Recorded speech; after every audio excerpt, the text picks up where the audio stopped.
on the VCP Scientific Conference Organizing Committee. I am here to introduce our panel for this session. So today we have Dr. Fabio Coppedè, the Associate Professor of Medical Genetics at the Università di Pisa. We have Dr. Nicholas Seyfried, the Associate Professor at Emory University School of Medicine. And we have Dr. Kalina Paunovska, Senior Research Scientist at the Dahlman Lab at the Georgia Institute of Technology. So this panel is here to present on research that they've done in transcriptomics, proteomics, and epigenomics, and how their technologies and expertise might benefit VCP disease. So, Dr. Coppedè, the floor is yours. Yes. Okay, so first of all, good evening, and thanks for this kind invitation to show some of our recent data about epigenetics of amyotrophic lateral sclerosis. Epigenetics are heritable change in gene expression levels, not resulting from changes in the DNA sequence. The DNA methylation, changes in DNA methylation levels, for example, when the promoter of a gene is demethylated, the gene is expressed in the cell. By contrast, when the promoter of the gene gets methylated, the gene is silenced. Then we have a lot of modifications on histone tails. They open or condense the chromatin structure. So we can have chromatin relaxation that allows transcription, or chromatin compaction that impedes gene transcription. There are a lot of different histone tail modifications. They include acetylation, methylation, phosphorylation. And so the histone code is very complex, and the resulting chromatin structure depends on a lot of different modifications occurring on histone tails. Then we have a lot of mechanisms mediated by non-coding RNA molecules. The best known are microRNAs, and these non-coding RNA molecules can regulate gene expression levels in different ways. I will focus my talk mainly on DNA methylation.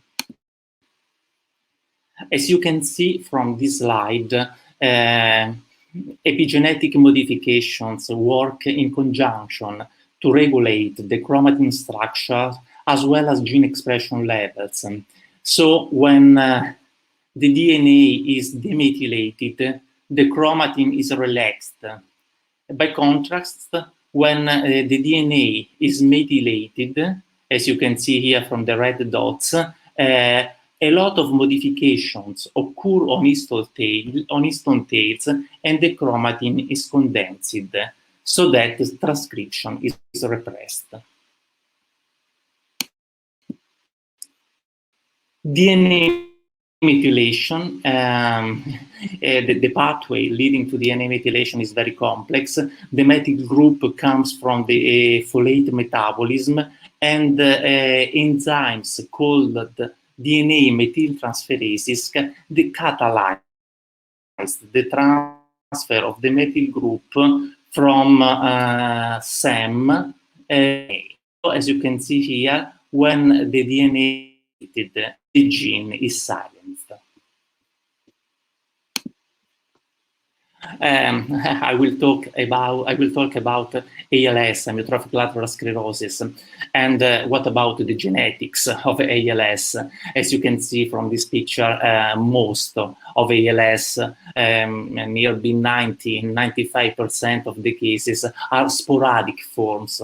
I mean, forms resulting from complex interactions between genetics factors, I mean susceptibility genes, and environmental factors. Familiar forms of ALS resulting from causative mutations in known genes represent 5 to 10% of the total ALS cases. There are 4 major genes causing familial ALS. They are SOD1, superoxide dismutase 1, C9orf72, TARDBP, and FUSE. These are the main genetic causes of ALS. But as you probably know, also VCP mutations can lead to familial ALS. And according to recent studies in the Italian population, in Italy it is estimated that almost 1% of familial ALS is caused by VCP mutations. And this is similar worldwide. I have seen a lot of papers. The percentage of ALS patients caused by VCP mutation ranges from 1 to 10% to 3% of the total cases. What about ALS epigenetics? One of the first studies investigating epigenetic modification. Researchers investigated ALS patients, and they observed increased levels of DNA methyltransferases, I mean, the enzymes that catalyze DNA methylation, as well as increased levels 5-methylcytosine level. Measuring the methylcytosine means measuring the total of DNA methylation. So this study showed sporadic ALS patients have increased the global levels of DNA methyltransferases. Another paper by an Italian group, by Tremolizza and co-workers, reveal an increase in global DNA methylation levels in blood cells of age of disease.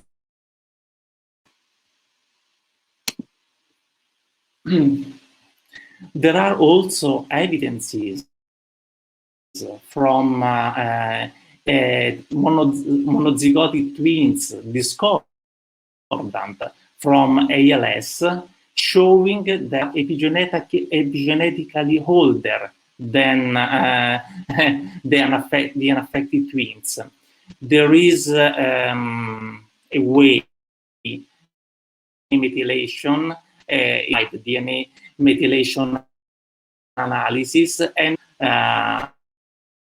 methylated sites gives what is called the epigenetic clock. The epigenetic clock is a way to measure the biological age of a given tissue. And it was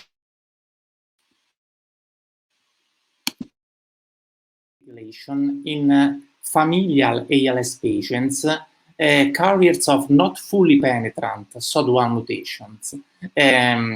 The value of these families was that we had a lot of individuals that they were carriers of the mutations, but not symptomatic.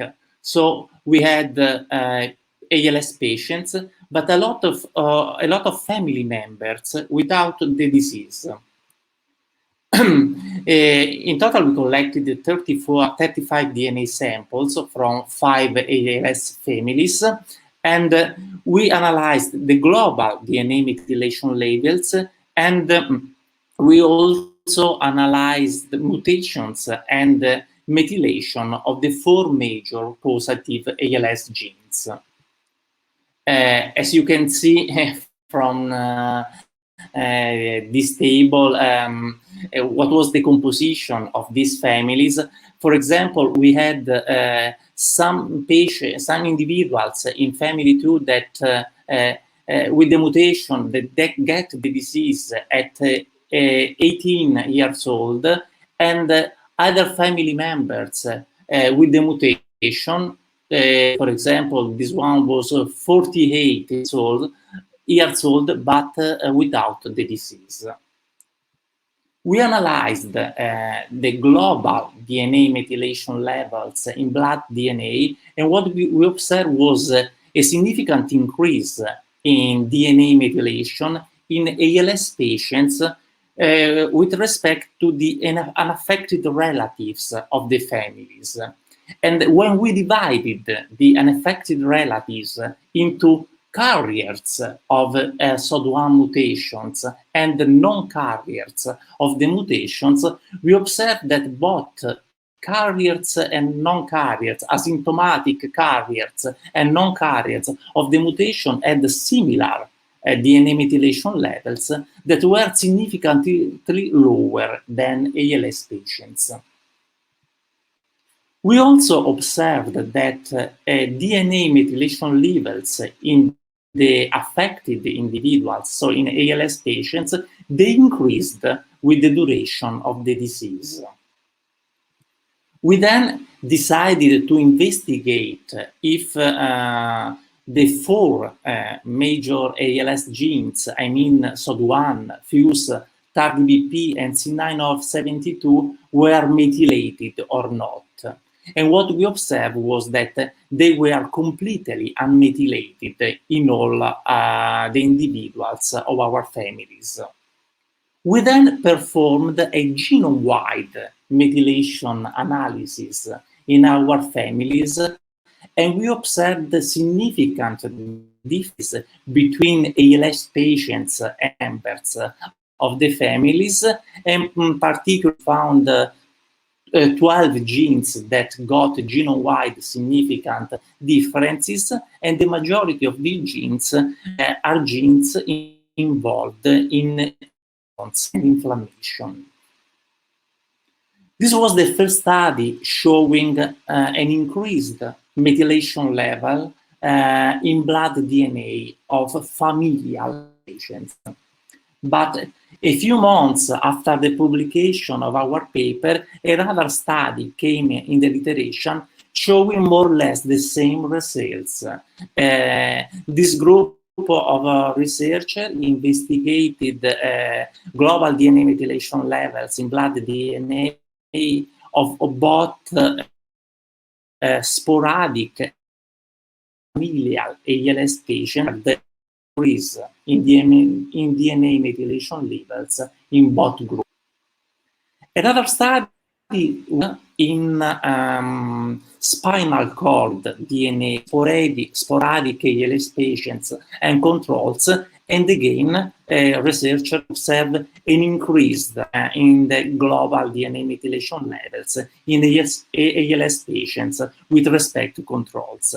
The researcher investigated also the genes showing different methylation levels, and they got results that are similar to those that we observed in blood DNA, because as you can see from the picture, most of the genes are in dark pink or light pink, and they are genes involved in immune response and antigen presentation. So they are genes involved in functions. Another study compared methylation and gene expression levels between twins discordant, and again what was observed is that genes associated with immune function are those that overexpressed in ALS patients. So collectively, from these studies performed in blood DNA and spinal cord DNA of ALS patients, what came from the literature is an increase in global DNA methylation levels, an increase that seems to start after disease onset, and the genes that change their methylation and expression levels are mainly genes related with immune functions. We next moved our field of research to mitochondrial DNA methylation. Mitochondrial DNA methylation is not not often included in genome-wide methylation studies, because most of the panels that study genome-wide methylation do not look at mitochondrial DNA methylation. But in recent years, many diseases have been characterized by changes in mitochondrial DNA methylation. In this study, we compared mitochondrial DNA methylation levels and mitochondrial copy number levels in blood DNA of ALS patients with different mutations. We had patients with SOD1 mutation, patients with RDBP mutation, patients with fuse mutation, and patients with C9 of 72 mutations. What we observed from our study was that, again, ALS patients, as you can see, ALS patients showed an increase in mitochondrial DNA copy number with respect to asymptomatic carriers from the families or to non-carriers of the mutation, non-carrier family members. And we also observed an inverse correlation between mitochondrial DNA methylation, particularly the methylation levels of the mitochondrial regulatory region, the D-loop region, and the copy number of the mitochondrial DNA. When we looked at the mitochondrial DNA methylation in different families, so in families with different mutation, what we observed was a significant decrease in mitochondrial DNA methylation level only in patients with mutation in SOD1. And what is interesting this time is that both SOD carriers, presymptomatic carriers, asymptomatic carriers of SOD1 mutation, as well as SOD1 ALS patients, they both show the significant reduction in methylation levels. So in this case, it seems that mitochondria changed in the preclinical of the disease. We then analyzed another set of ALS patients, and this time also they were not family members, they were healthy controls from another cohort. ALS patients with C9 or few mutation and sporadic. And we confirmed our previous studies showing decreased mitochondrial DNA methylation level in SOD1 ALS patient, but also sporadic ALS patients showed a significant reduction in mitochondrial DNA methylation from SOD1 ALS mice showing altered DNA methylation levels. So it may be that mitochondrial DNA methylation is a biomarker of ALS, at least in SOD1. Fabio, can you? You're getting choppy again. Can you just VCP ALS patients? And but I think that particularly because of the rule of VCP mutation in ATP production, it will be very interesting to evaluate mitochondrial DNA methylation in VCP patients. This can be one of the future studies to be done. So just to conclude my talk, what we can see about epigenetics of ALS, this is a summary of the main topics. Increased global DNA methylation levels have been observed in blood DNA and spinal cord DNA of both familial and sporadic ALS patients. An increased methylation age has been observed in ALS patients compared to controls. We know that there are changes in mitochondrial DNA methylation, particularly in SOD1 ALS patients and in SOD1 transgenic ALS mice. Genome-wide DNA methylation investigation have shown that genes involved in inflammation and immune response are those subjected to changes in DNA methylation and in gene expression levels in ALS patients. Of course, I have no time to go into details, but there are also a lot of studies showing changes in histone tail modifications in ALS patients. A lot of investigators tried to treat ALS patients with epigenetic drugs, but unfortunately, treatments in ALS mice or in patients with the disease did not get, they only showed modest results. And this is probably because treating or trying to change DNA methylation in patients already suffering from the disease might be too late. We need to develop early biomarkers of the disease. We need to find biomarkers in people that are not yet affected by the disease and define individuals at risk to develop that disease, and maybe those individuals are those can take advantage of treatments with compounds showing antioxidant and epigenetic properties. So I have finished. I thank you all for your attention, and I want to acknowledge all my sponsors and all my collaborators worldwide. And thanks for your time and patience with my internet problems.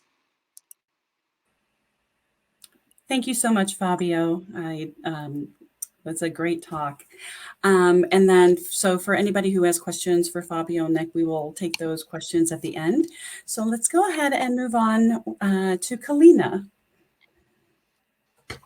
For giving me the opportunity to speak today. I'm going to be talking about network-based proteomics as a technology for biomarker discovery in Alzheimer's disease. So my talk is primarily focused on AD, but clearly these tools, these technologies can be used for motor neuron disease and VCP disease as well. So I'm going to give a very high-level overview of what we've been doing for the past 6 or 7 years now in my group. So my group here at Emory University is part of the Accelerated Medicine Partnership of Alzheimer's disease. So it's a partnership between industry and the National Institutes on Aging. And over the past 7 to 8 years now, we've been tasked to do quantitative proteomic analysis of human postmortem brain tissues. And we do that using a mass spectrometry-based approach, which I'll talk about, in which we can multiplex up to 10 samples simultaneously using these isobaric tandem mass tags. So a real challenge has been, how do we go from generation of these proteomes, and in some cases now we can sequence up to 10,000 individual proteins from a single sample, and how do we make knowledge from it? And one approach is to do a data reductionist approach using network-based analyses. And in our case, we use something called an algorithm called weighted gene co-expression network analysis, or WGCNA, which was developed by Steve Horvath and colleagues at UCLA. And the premise here is that proteins will be grouped together by their correlation patterns, and that these proteins, because they're so highly correlated, will be biologically related and have some sort of shared function or expression in the brain. And so what we've been able to do is take the communities of proteins or modules of these highly co-expressed proteins and also integrate other layers of omic data to define their biological relationship to brain cell types and brain ontologies in Alzheimer's disease. So we can look at modules that are linked to microglia or inflammation, astrocytic biology or synaptic and neuronal biology, as well as oligodendrocyte and myelination biology. And then once we have these communities or these modules, we can also look at the aggregated expression profiles across the continuum of disease, going from pathology-free controls to this preclinical or asymptomatic phase of Alzheimer's disease to symptomatic phases of disease. And we can look at those relationships now, instead of at 10,000 proteins, but at 40 or 50 individual modules. We're able to do community-based analysis. And as we transition into the clinic, we want to be able to predict disease onset. We want to be able to enroll patients into specific clinical trials. And what we've been doing now is doing a similar analysis in cerebral spinal fluid in plasma from patients here at Emory. to look at the overlap in protein signatures within the postmortem brain tissue and those same proteins in the living patients from their biofluids, in a hope that we would be able to better stratify patients for clinical trials and then look to see if those same proteins change when they're actually enrolled in clinical trials. So as far as the technology I'll be describing here is, and it's a technology that's been advanced over about 5 or 6 years, maybe longer, by Thermo Fisher. It's called isobaric tandem mass tag, or TMT reagents. And what we can do here in this example, we did proteomic analysis of 80 individual tissues across Alzheimer's patients, control patients, Parkinson's disease patients, and then patients that had co-occurring Alzheimer's disease and Parkinson's disease pathology. So these core pathologies in AD being amyloid plaques, tau tang, and in Parkinson's disease, alpha-synuclein, Lewy body pathologies. And what we can do is digest these brain homogenates into peptides, and we can tag these peptides with isotopic reporter, essentially barcodes that allow you to multiplex and pool them individually into one sample. And then the mass spectrometer is able to resolve the differences from each of these 10 tags simultaneously to do quantitative analysis across multiple peptides and in turn proteins. So we did this experiment a few years ago, and collectively we're able to sequence about 127,000 peptides, mapping to just shy of 12,000 protein groups across all 80 tissues. So then we go from individual proteins into communities. And this is what a network would look like. And then the modules up here are the individual modules. So each of these modules is comprised of proteins that are highly correlated in their expression pattern.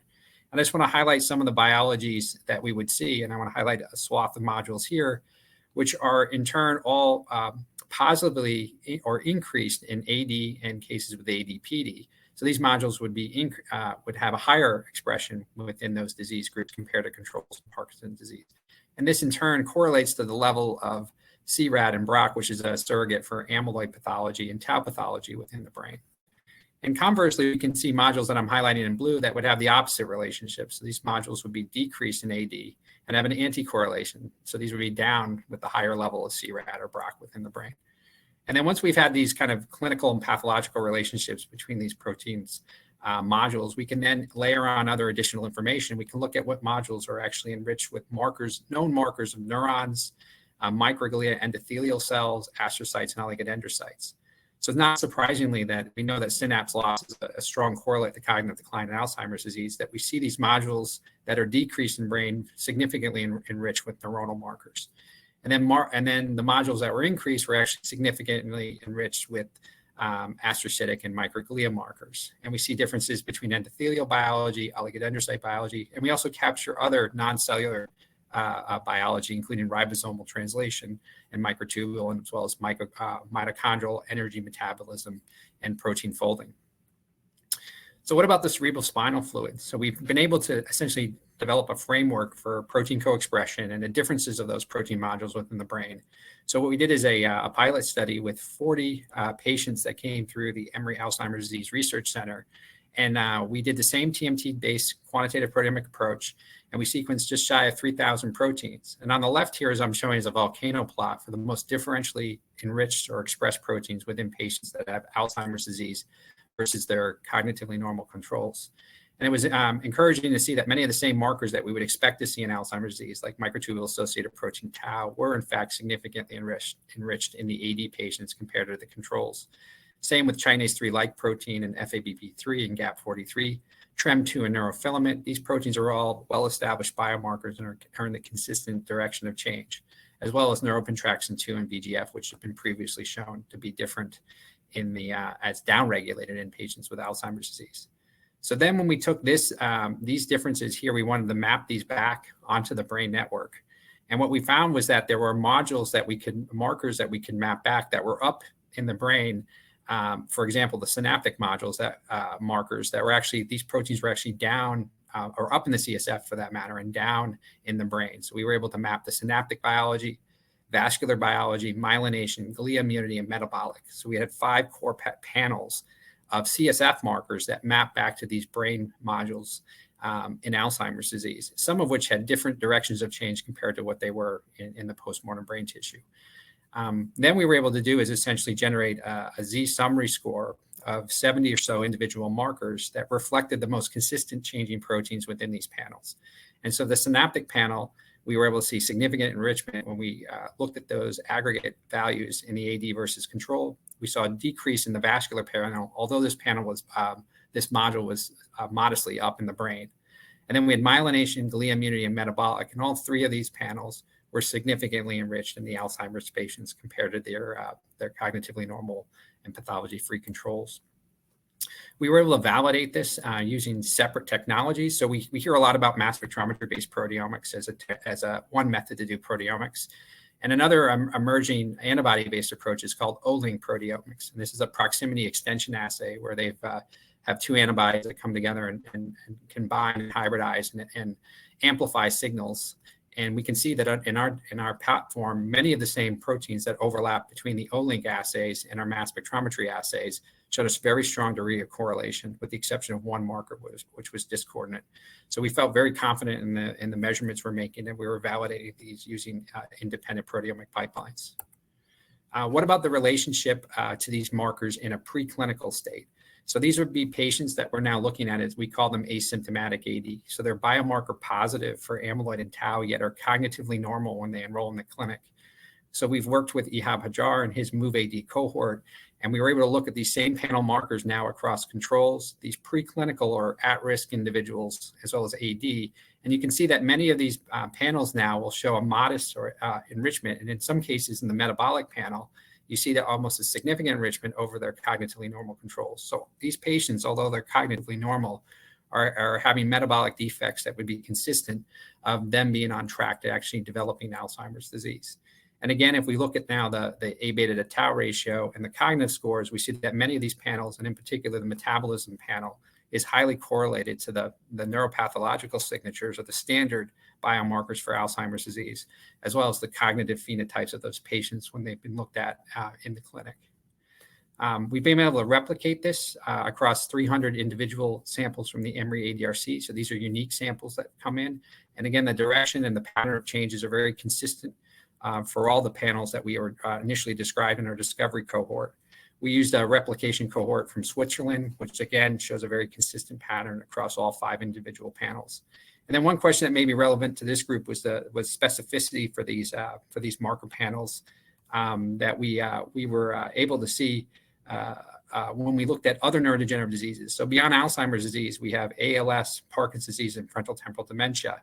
And we were able to see specificity of these panel markers. And you could see that the metabolism in particular, as well as the immunity, were highly enriched in the AD patients compared to the ALS, PD, and FTD patients. We are now doing discovery-based proteomics for ALS versus controls in collaboration with Jonathan Glass to look at more ALS-specific markers that may be able to stratify patients both with or without C9 or 72 mutations.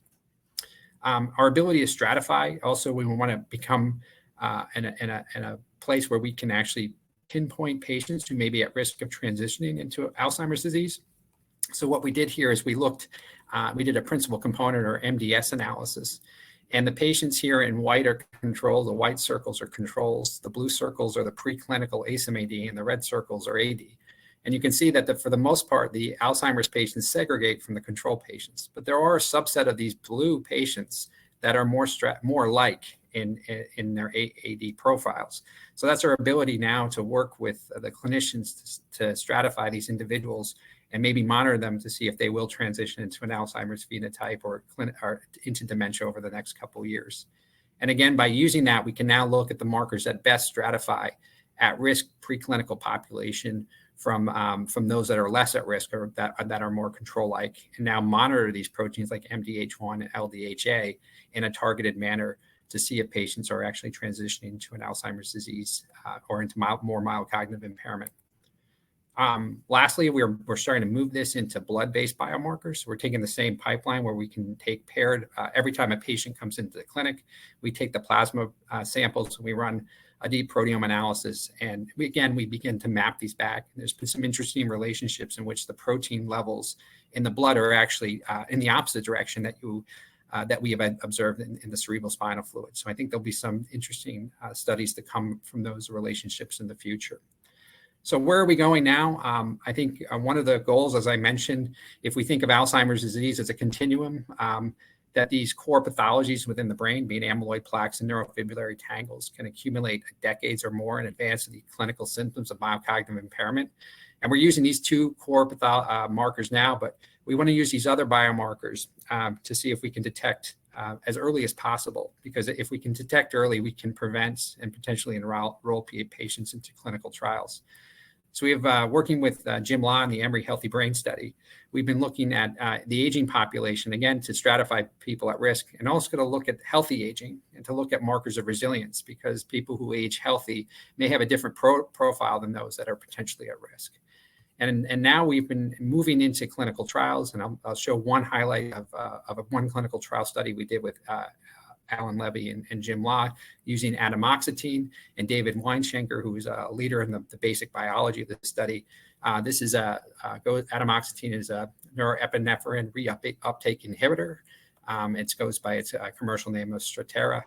And patients were randomized, or 39 patients, into a placebo and into a treated group, as well as in a crossover study-like manner.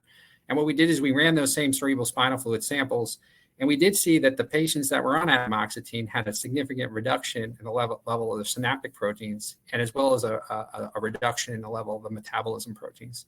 So not only we are able to use these markers to potentially stratify patients at risk, but they may be theragnostic markers. That means they may be able to be changed in response to drug treatment.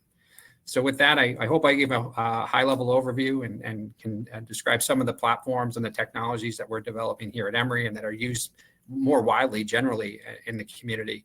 And again, all this work is done in a team science manner with the clinical side and the technical side here at Emory. And I'll be happy to take questions at the end of the session. Thank you. Thank you, Dr. Seyfried. As we strive to define biomarkers in VCP disease, it seems that the technology used would be very helpful to us. So thank you for your talk. And Dr. Coppedè, if you want to... Conference. It's been really interesting hearing more about VCP and all the research that's been done around it. My talk today is going to be focusing on RNA therapeutics, and in particular, the use of lipid nanoparticles, which are becoming increasingly more relevant in today's world, and how we find those lipid nanoparticles. So lipid nanoparticles, kind of before I get into it, have been in the spotlight, especially this year, as they make up the vaccines that have been, administered to billions of people for COVID. Specifically, the Moderna and the Pfizer vaccines are both made of LNPs that deliver mRNA. So other places where LNPs have been used are as siRNA-based drugs. The first LNP-based drug was actually approved by the FDA in 2018. So the field is quite young in the sense that, these therapeutics are starting to enter the clinic and starting to get approved very, very recently. So patisiran, which is the siRNA-based drug that was approved, is a really great example of why LNPs are a great delivery vehicle. And so I kind of show this little graph here because I think it's really important to show that these LNPs can lead to gene expression knockdown for months at a time. And in this particular case, a single injection led to silencing for up to 190 days. So that's really impressive and kind of mitigates the necessity for double injections. And Alnylam, the company that was behind this first approval, has actually shown data for even longer periods of time after a single injection. So before I get into kind of what our lab does and exactly how we find new lipid nanoparticles, I do want to talk about what an LNP actually is. So an LNP, or lipid nanoparticle, is typically made up of a few different components: a phospholipid, a cholesterol, an ionizable lipid, a PEG lipid, and a nucleic acid. So these lipid and cholesterol components typically make up the barrier of the LNP, and the nucleic acid is held within the hydrophilic region on the inside. So depending on the components and the molar ratios of these components with each other, LNPs can kind of form these multilamellar structures where it's a hydrophobic layer with a hydrophilic nucleic acid filled layer on the inside, and then followed by more hydrophobic layers, kind of like in concentric circles. So what exactly are these components? Well, cholesterol, there's an example shown on the left, is just, in most cases, unmodified regular cholesterol, which is found in everybody's body. Ionizable lipids can be cationic or not. And there's a wide variety of proprietary and non-proprietary ionizable lipids that have been used. An example of a phospholipid, DOPE, is shown in green, and a PEG lipid, C18PEG2000, shown in gray. I'd like to note that the ionizable lipid has gotten a lot of attention in terms of finding new lipid nanoparticles, as well as the cholesterol structure and the phospholipid. So why are LNPs important, and kind of what it has currently been done in the field? So systemic clinically relevant delivery to date has been largely limited to the liver. And the reason for this is that the physiology of the liver makes it a prime target for LNPs. It's well fenestrated and well perfused, and it has a lot of really, really accessible hepatic cells. So in particular, hepatocytes, which make up a large portion of the liver, are the primary target typically of LNPs. And so a lot of the current clinical vehicles, as well as vehicles that are making their way to clinical trials, target liver-based diseases because this is the easiest place to deliver LNPs at the moment. There are a couple companies such as Translate Bio that are trying to facilitate gene therapy delivery outside of the liver through other routes of administration, but intravenously so far it's been limited to the liver. So if delivery is limited to the liver, how do we actually identify viable and efficient LNPs? So this is the focus of our lab and has been the focus since I joined 5 years ago when James actually started his lab at Georgia Tech. And so traditionally what LNPs, the way that LNPs are tested is that you synthesize thousands of different nanoparticles, you test them all in vitro one by one, you select 1 to 3 that work really well to test in vivo, and then you test these lead particles and characterize them in vivo. So what this is a kind of a model that has worked really well for the field, but what people are finding is that it is becoming increasingly more difficult to model in vivo delivery using non-complex in vitro based assays. So in particular for lipid nanoparticle delivery, there's a lot of things that can kind of factor into what cell types and tissues you actually end up delivering your payload to. So the first one is if your lipid nanoparticle or your payload is even slightly immunogenic, it'll be cleared or uptaken by immune cells in the MPS system. You can also have nonspecific distribution. This is largely dependent on the chemical structure of the LNPs and the components that are that make up that LNP. So like I said, most clinical vehicles end up in the liver. However, there is some research out of the Seagort lab and our lab and others that is showing that if you modify the chemical structure of components of the LNP, and specifically the phospholipid and the ionizable lipid, you can get on-target delivery to the lungs. And so that kind of feeds into chemical structure as well. And then beyond that, targeting cells past the endothelial, past the extracellular matrix is really, really difficult because not every tissue has a fenestrated endothelium. And so if your endothelial cells form barriers to the cells beyond that endothelial cell layer, it is really, really difficult to hit those cells. So a classic example is targeting epithelial cells for cystic fibrosis, which is really difficult to do using an intravenous injection. And so what people have done to kind of combat that is using other modes of delivery, such as nebulization. And then on top of that, modeling endosomal escape efficiency, as well as kind of trying to understand how an LNP actually delivers its therapeutic. These are all things that are really really difficult to study one by one, and that can't always be modeled in vitro, but can be modeled in vivo. So to combat this issue, what we do is we synthesize thousands of nanoparticles and then test them all at once in vivo, and then characterize lead particles. So how do we actually do this, and how do we quantify inefficiencies in this pipeline? When I started in James's lab, like I said, a long time ago at this point, we developed a system called Joint Rapid DNA Analysis of Nanoparticles, or JORDAN.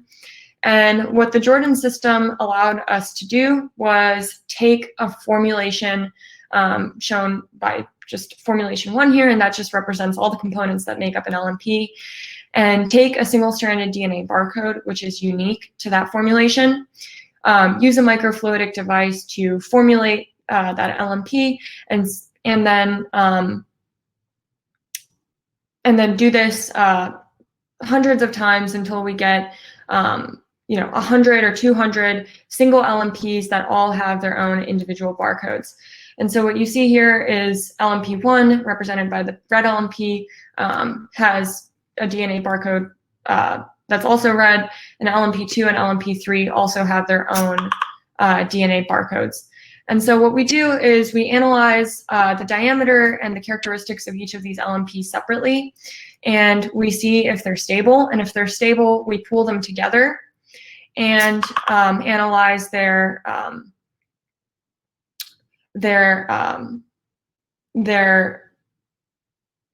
diameters and their stability as a pool. And prior to administering this pool of LNPs to mice, we also include something called naked barcode control. And so because naked DNA doesn't readily enter cells, this naked barcode should perform poorly in our screen. And so in this particular study, we administered LNPs to cell lines, primary cells, and mice. And just before I move on really quickly, what we do after we administer those LNPs is we wait, in this case, it was 1 day, and we sequence the barcodes from these particular scenarios. And so if we look at a cell line, for example, cell line A, and we see that cell line A has 4 green barcodes and 1 blue barcode, this would mean that the LNP that corresponds to the green barcode, which we know as LNP1, delivers barcode better than LNP2, which corresponds to the blue barcode in cell type A. And so the way that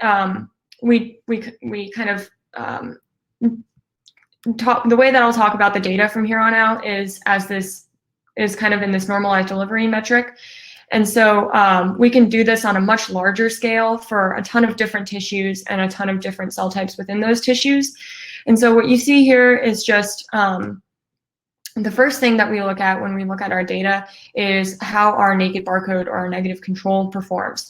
And so what you see is that both in vitro, shown in the red box, and in vivo, shown in the blue box, when plotted when we analyze the normalized delivery of each LNP, the naked barcode, which is shown in red, is the least or the worst performing LNP or barcode in that particular pool. So each green dot here represents another LNP in the pool. So the first thing that we kind of really wanted to see with this particular paper is, and this particular study, is how in vitro delivery predicted in vivo delivery. But the first step to doing this was making sure that in vitro delivery at different doses could predict in vitro delivery. And so we treated cells with either 20 nanograms or 100 nanograms of an LNP pool. And what we found was that LNPs that performed well at 20 nanograms also tended to perform well at 100 nanograms, and that we could predict in vitro delivery across, two particular conditions. And so what we wanted to kind of ask after that is, could we improve this in vivo LNP delivery by altering the cholesterol structure? And cholesterol structure is something that I became particularly interested in because there is a lot of different cholesterol types that get naturally trafficked in lipoproteins such as HDL, LDL, and VLDL.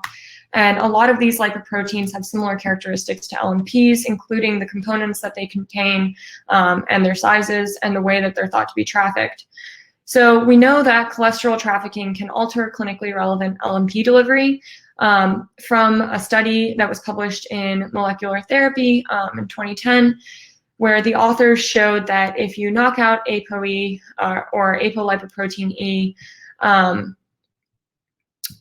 which is a protein that's just found on lipoproteins, you end up having reduced silencing of your target protein using this particular ionizable lipid or ionizable LNP. And so just for reference, in the wild type mice, what they observed was potent factor 7 silencing at pretty low doses, as shown here. And when you administered that those particular LNPs at the same doses to ApoE knockout mice, that silencing effectively went away, and the levels returned to the same levels that you would find in a control saline-treated mouse. So in order to kind of assess which lipoproteins and which apolipoproteins we should look at, we looked to the similarities between LNPs and those other lipoproteins, as I mentioned, and we decided to focus on esterified cholesterols. So there's not been a lot of work modifying the cholesterol component of LNPs. And so what we did was we decided to use Jordan to screen these different cholesterol variants and see if we could find particles that were more potent when using a modified cholesterol as opposed to a natural regular unmodified cholesterol. And so we formulated 141 different nanoparticles that were all barcoded separately, and then we conducted quality control analysis on those nanoparticles and pulled the ones that met that quality control and administered them to wild type and a few other knockout mice.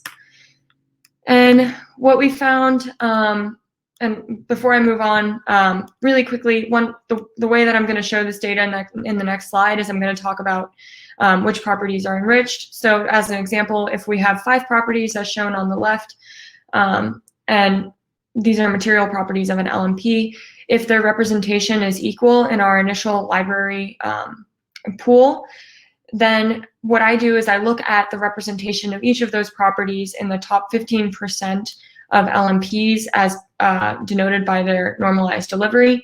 And in this particular example, what I would find is that the material property number 5 is enriched in the top 15% over all the other material properties in that particular library. And so what we did is we kind of did this on a much larger scale. And what we showed was that you could identify clusters of high delivery and low delivery. So in this particular case, high normalized delivery is represented by purple and low normalized delivery is represented by blue. And what you see is that each row here is a different cell type in a different mouse model, and each column is a different LNP. And so the way that these columns are clustered is that they're clustered by cholesterol type. And so the cholesterol types they're not listed out, but I'll get to that portion in a second. So the first thing that we noted here, and I know this is a lot visually, is that you have this high normalized delivery cluster that has an overabundance of purple and a low normalized delivery cluster. And so we analyzed the cholesterol types that were found in the high normalized delivery cluster and compared them to those that were found in the low normalized delivery cluster. And what we found as a trend is that esterified cholesterol shown over here is just was much more enriched in the high normalized delivery cluster than oxidized cholesterol, and that oxidized cholesterol was much more enriched in the low normalized delivery cluster. And so I don't show this data, but we went on to show that we could find a particle with esterified cholesterol that actually performed better than its control formulated with regular cholesterol. And so this is really interesting and was kind of the basis of a lot of our first papers. But what we moved on to next is thinking about how we could actually screen for functional delivery. And so the Jordan system that I briefly mentioned just now doesn't differentiate between LNPs that are stuck on the outside of a cell, LNPs that are stuck in a lysosome, and LNPs that functionally deliver their payload to the cytoplasm. So in the Jordan, using the Jordan screen, all of these LNPs would have equal normalized delivery. So this is a good first pass, but it can lead to LNPs that functionally deliver their payload getting washed out of the screen and not having a high enough representation for us to find them. And so to mitigate this, we developed a system that selects for LNPs that deliver functional payloads instead of, and is able to differentiate between these three scenarios. And so this system called FIND, or Fast Identification of Nanoparticle Delivery, does just that. And the way that FIND works is that the LNPs are formulated to contain a barcode and Cryo-mRNA. And what we do is we still quality control all of these LNPs, except now instead of injecting them into black 6 mice, we inject them into special genetically modified mice called AI14s. And these AI14s have a lock, stop, locks TD tomato cassette, which allows for us to visualize functional delivery. And briefly, the way that this works is that the Cryo-mRNA inside the LNP, if it functionally delivers to a cell type and escapes the endosome, will enter the cytoplasm, and that mRNA will get translated into protein. The protein goes into the nucleus, excises the stop sites in the lock, stop, locks section of the genome, and you get potent expression of TD tomato in these cells. And so what we can do is we can sort cells that are TD tomato positive or that we know had functional delivery, and then we can sequence those cells and figure out which LNPs belong to those, which LNPs make up that particular cell. And so that allows, I'm sorry? We have about 1 minute left. Okay, I'm almost done. Okay. All right, and so very briefly, what we did is we screened different oxidized cholesterols using this system, and specifically chain oxidized and ring oxidized cholesterols. And what we found was that while we had high liver delivery compared to splenic delivery, we did have low hepatocyte delivery, and we had a lot of on-target delivery to ECs and other cell types in the liver. So I won't go too much more into this, but what we found was that chain oxidized cholesterols perform much better than ring oxidized cholesterols. And we were able to identify LNPs, or an LNP called LNP1 here, that more potently delivered to endothelial cells and basically all the cell types in the liver when compared to a previously reported control at a dose as low as 0.05 mg per kg. And so to kind of finish this off, I'd like to kind of just point out that the two biggest challenges to nucleic acid delivery to date are specificity, so getting on-target delivery and bypassing the liver, which we kind of do in our lab, but I didn't have a chance to go into those publications. And then clinical translatability, so how do we get a vehicle that works well in cell culture to work well in a mouse and a larger animal model such as a non-human primate, and finally, how do we translate that to human clinical trials? Finally, if you want to read any of our other publications, you can find them here. And I'd like to say thank you to our lab, our collaborators in the St. Angelo lab and the Raffia Med Lab at Emory, as well as the Georgia Tech boards and our funding sources. Thank you. Thank you so much. And thank you to this whole panel on this wonderful discussion. So does anybody have any questions?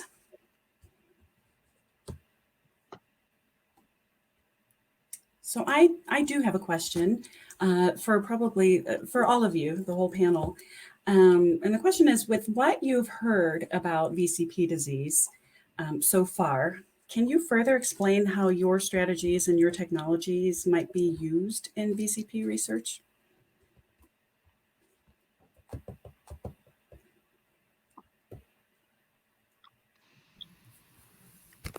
I guess I could start with that. Can you guys hear me? Yes. Yeah, so we're working. I mean, it's a genetic form of a disease, right? So, in terms of ALS, we've been working with. We shall start. Can you hear me? Yes. All right. Yeah. And So can I start? oh yeah, Fabio, if you want to go, can you hear? Can you hear? We can hear you, Yes. Fabio. Okay, so for example, what about epigenetics? I already discussed something about this. Of course, I would like to see what happens in VCP patients in terms of global DNA methylation levels, but also in terms of mitochondrial DNA methylation levels. So I think it will be very interesting. I look at the literature, but there are no data about epigenetics in VCP patients. And because VCP patients have a lot of different phenotypes, VCP mutations can lead to different diseases. I think that adding epigenetics might explain something about the phenotypic variability of VCP patients. So this can be one of the starting points. Second, epigenetic modifications are reversible, so they can be treated in some ways. So first of all, we must look, we shall see if there are epigenetic changes, and I think there are a lot of epigenetic changes because we have seen a lot of different epigenetics modification in different diseases. And then maybe this could lead to some treatment. Another very interesting application of epigenetics, and I mean of genome-wide methylation, is that of the epigenetic signatures.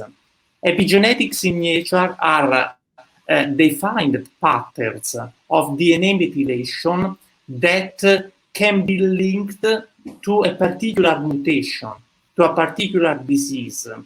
Epigenetic signatures are increasingly used in diagnostics.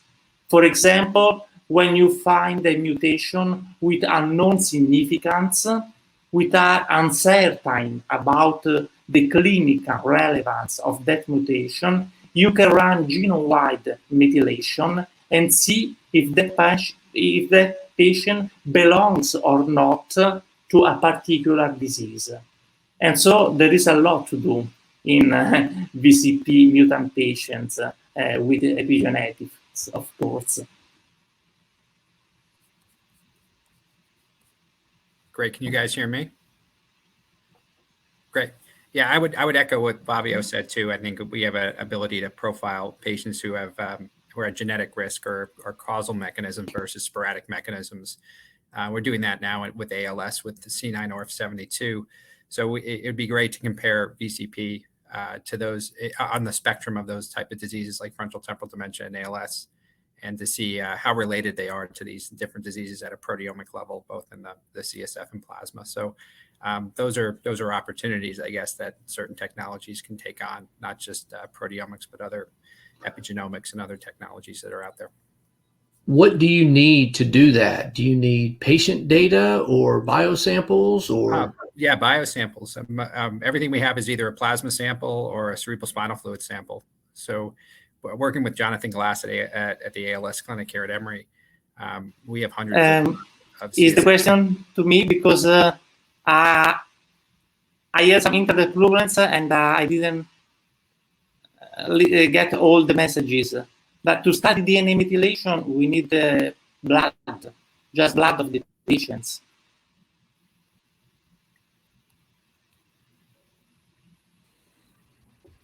I guess for our technology, LNPs have been really important in facilitating gene editing and replacement therapies using mRNA, as well as silencing therapies using siRNA. So being able to partner with, scientists who can kind of give us those payloads and let us formulate them in a way that we can target particular tissues or cell types would be really, really interesting. So we're always open to collaborations on that. Wonderful. It sounds like all of you are open to collaborations. So are there any other questions before we conclude this session? Got one question in chat. So are the globe methylation, this is from Yunzi Gao, are the globe methylation changes in blood and spinal cord of patients' disease phenotypes causing or a result adaptation of the disease pathology? I don't know who that question is directed to. Let me.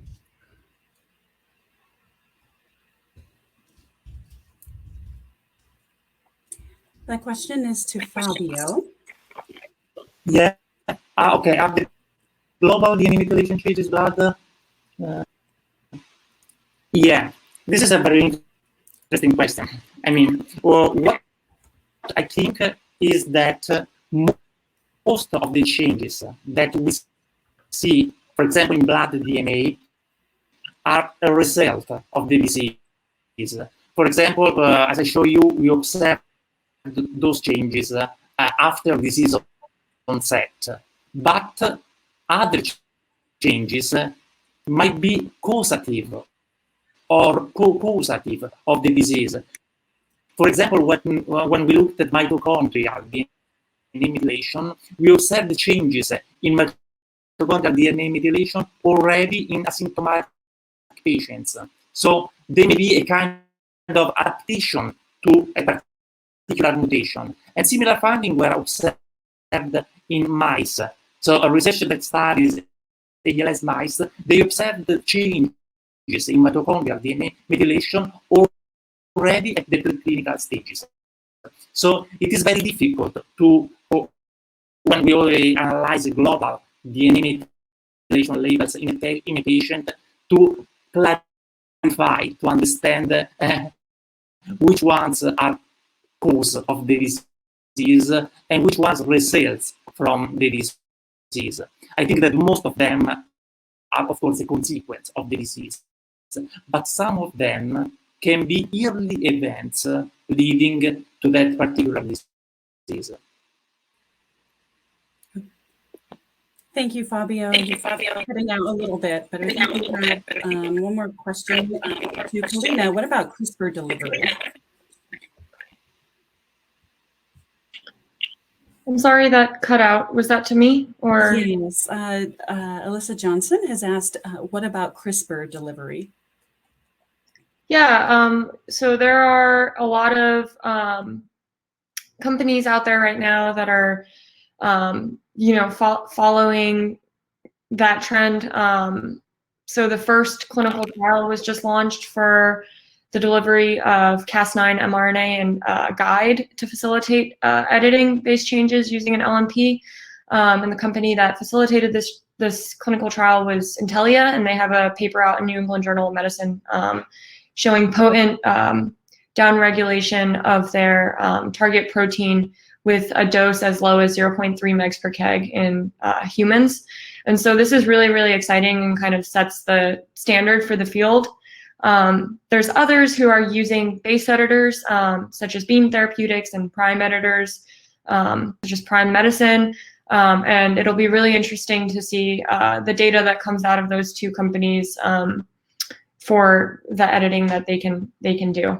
So yeah, it's happening, and LNPs are going to play a big role in delivering those payloads. But the more you get into editing, the bigger the payloads become, and so it becomes even more challenging to find delivery vehicles that kind of go out of the liver. And so I think the biggest thing that is going to be important to ask is, where you can use smaller payloads such as siRNAs, and in some case replacement therapies with mRNAs to treat diseases outside of the liver. It might be prudent to do that where editing is required.